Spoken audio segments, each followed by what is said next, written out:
B for black, H for hard. এবার যদি আমি বলি টু বি, এর যে টু বি হয়, যদি টু বি সব ব্র্যান্ডের ইউজ করতে পারি। হ্যাঁ টু বি হচ্ছে একটু কম ব্ল্যাক।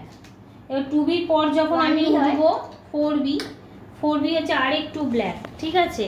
আমি যদি টু বিতে যাই, টু বি হচ্ছে এরকম যে ব্ল্যাক, টু ফোর বি আর একটু ব্ল্যাক এবং এর লেগটাও বেশ বেশি ডার্ক। সিক্স বি আরও ডার্ক, এই দেখো বুঝতে পারবে, ঠিক আছে।